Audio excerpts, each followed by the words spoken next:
What up, everybody? It's your boy Buff Pro. Today I have a special gem for you because I'm gonna be talking about one of the biggest gangsters of the 1980s. And you guys are probably sitting there thinking, oh my God, who's he talking about? Could it be Pablo Escobar? Nah, I'm talking about Rosie Ruiz, the woman who cheated the Boston Marathon, aka won that thing. And today I'm gonna be watching a video, Amglimpse, the woman who cheated the Boston Marathon. All right, I just recently found this out. Okay, Amber brought this to my attention, and I think this is crazy and hilarious all at the same time. This woman is a true G. She robbed everybody in broad daylight. All right. Now, let's go ahead and hop in to this video because this is funny. This is the story of Rosie Ruiz, the marathon cheater. So right here in the video, all right, I've skipped a little bit in, but, you know, at first it gives a backstory, where she came from, all this and that, you know, irrelevant. But before she ran the Boston Marathon in 1980 and won that thing, she first had to qualify. So she goes to New York and runs the New York Marathon there. All right. So that's where we are in this video. Strong, and she was feeling confident. Took off as the starting shot was fired. Ruiz felt good. Her first 8 miles was strong and she was feeling confident. However, at the 10-mile mark, not even halfway, Ruiz began to tire. She walked off the course and headed for a nearby New York subway station. She did her best not to draw attention to herself. Yo, she's like me, man. I ain't gonna lie. You know what I'm saying? She started off strong, baby. Getting it. You know what I'm saying? That was me. I could start off strong right off the line. You know what I'm saying? She made it to like 10 miles before she started getting tired. I'd probably got there about 1/10 of the mile, the first one. All right, but she's out there. She starts gassing. You know, just smoke break. You know what I mean? Then heads to the nearest subway. I'd probably go and get a $5 foot long at the time. You know what I'm saying? She's doing it a little different. All right. So she hits the subway. She finds another person on the subway.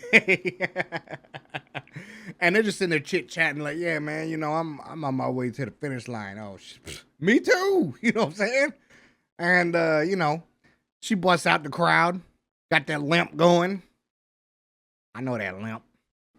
It's that pimp walk. You know what I'm saying? I'd come out there pimp walking too. Like, hey, baby, finishing this race. And so they give her a time. And she declares herself an injured runner. So she goes and she gets taped up. And they give her injury time and this and that. But apparently, the time is pretty good. She ends up with let's see here, almost 3 hours. So she hits like a 2-hour, 50-something minute time. She qualifies with a time of 2 hours and 56 minutes. Number 11 out of all the women who ran the New York Marathon. You know what I'm saying? So, yo, I'm going to tell you this. They out here like Sonic, baby. They fast. All right? Because she took the train. She took the bus and still couldn't beat them. So, you know, they quit. But she qualified for the Boston Marathon. The Boston Marathon took place just 6 months after the New York City Marathon. It was the oldest and longest running marathon in the world. That's pretty solid. 6 months after qualifying for the Boston Marathon, at the New York Marathon, you know, her friends at work sitting around like, hey, man, you did it. You 11th. You know what I'm saying? Let me sponsor you. You got this thing. Take my money. What a goon. Despite her best efforts to train, Ruiz knew deep down it had simply not been enough for her to even get close to her recorded time in the New York City Marathon. On the morning of April 21st, 1980, Rosie Ruiz made her way to the starting line of the 84th annual Boston Marathon. She's like number 50 out of all the women. So she's like a W50 on there. You know what I'm saying? She's starting off pretty strong. There was no possibility of her completing the race. She could drop out of the race now, go home, and potentially have her lie revealed. Or she could cheat the same way she did in New York. So there's proof. There's proof of the leading woman coming across these checkpoints and like, yo, this is the first woman coming through this checkpoint, man. We got her pinned out. But she ain't the one who crosses the finish line. That's my girl, Rosie.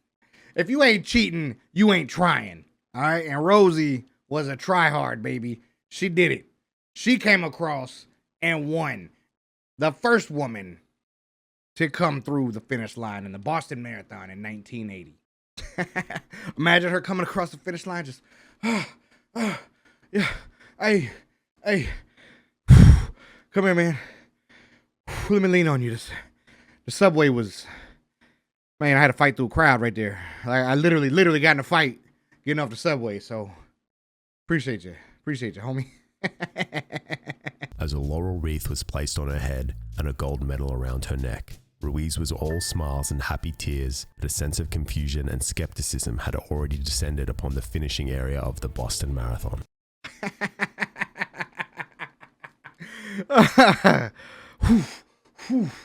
Yeah, where's your sweat at, man? Hey, don't worry about my sweat. What y'all look, man? Hey, you see the medal? All right, you see the cool little headband? What's the problem? Ruiz crossed the finish line with a time of 2 hours, 31 minutes, and 56 seconds.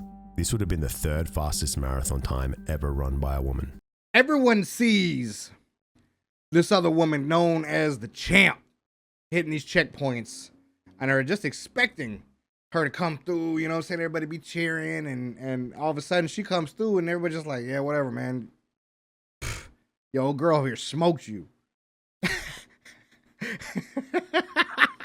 And she's just standing there like, oh, all right, well, dang, she must have had some great intervals, which apparently is a term, you know, as you get through certain parts of the race, you know, certain checkpoints, you learn your times for those, you know, that way you try to keep up with how well you're doing, you know what I'm saying? You're pacing. And one of the ladies asked her like, hey, how did you, you know, how was you feeling, you know, coming across, how was your intervals? She's like, intervals? What you mean? What you talking about, dog? Look, all I know is win, okay? All I know is I won the race. I just, you know what I'm saying? Like, I don't keep up with none of that other stuff. Bill Rogers was a veteran marathon runner and a 4-time Boston champion. Yeah, the champ over here thought his homie was going to be with him. A terrible mistake had been made. She was wearing a t-shirt with longer sleeves when most elite runners prefer thin sleeveless tank tops. She didn't appear to be that sweaty or tired. This dude was a champion runner, had won 4 times, a 4-time champ, was sitting there and he was just like, hey man, what's up with them splits? And she's like, shit, you know, like, I mean, I can get like down there, but like, I can't do the full splits. You know what I'm saying? Like I could just like, you know what I'm saying? It kind of hurts as I get to the certain part. Why do I love this so much? I don't know. She's a goon. So literally the next morning, my man is sitting there just staring at her like, you know, spill the beans today, man. It's all good. If there was a mistake, it was a mistake. You know, no harm, no foul, right? Nah. Rosie, straight goon. Here's what she did. Rogers, expecting a confession, was taken aback when Ruiz exclaimed, I won.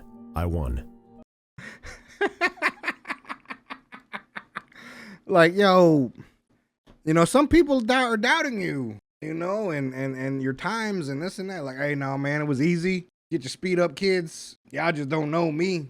What a goon. Media. Bill Rogers went to the Boston Marathon race director, Will Cloney, and shared his suspicions. She fell through the loophole. Like I said earlier, the first checkpoints recorded only the first 100 people, which were all men. She comes out and it's just like, yo, man, you must have thought I was one of them because you just ain't used to seeing me. Oops. At her press conference, Ruiz faced a sea of reporters and continued to insist that she had done nothing wrong. She said that her fellow competitors didn't remember or recognize her because she was new to the sport. She said that investigators reviewing the videotapes mistook her for a man because of her short haircut. She said the whole controversy was made up because the organizers wanted one of the favorites to win. And so there you have it. Rosie Ruiz comes out and she's like, look, man, y'all just mad. Y'all are mad. Y'all wanted old girl to win. And she's slow. All right. I came out and I smoked her.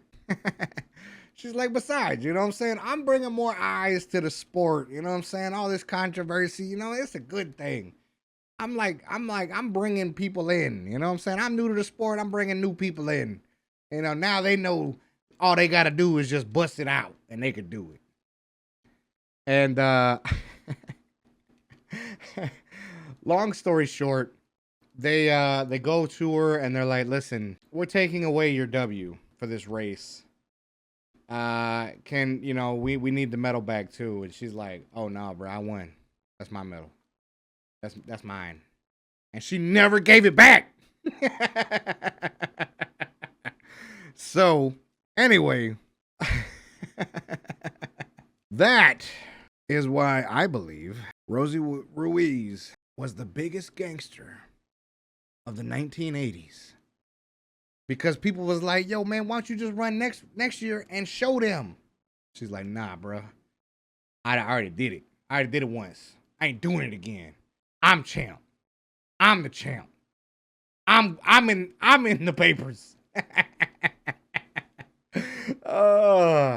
Anyway, apparently, long story short, they did eventually disqualify her time. And yeah, apparently it was on April 29th, 1980. 8 days after the race, they actually disqualified her time. So it wasn't that long after, and they tried to take her medal, but she would not give it back. She's funny. Anyway, I didn't follow up on how she was doing later in life and this or that, but she's a goon. I know she did do some jail stints, or I'm not sure if it was prison, but I know she went to jail for like embezzling later, while she wasn't running, while she decided not to run again. She did end up in jail for embezzlement. But you know what I mean? Here's that thing, right? You stay on top so long. It's like Batman. And what was the saying? You stick around being the hero for so long, eventually you turn into the bad guy or something like that. You know what I mean? That was Anyway, if y'all enjoyed this video, man, hit the like button. Make sure you leave a comment down there. Don't say nothing too nasty and don't disagree with me. Neither. All right? Or I'll have to get Rosie after you. Y'all have a good one. And I'll see you guys next time.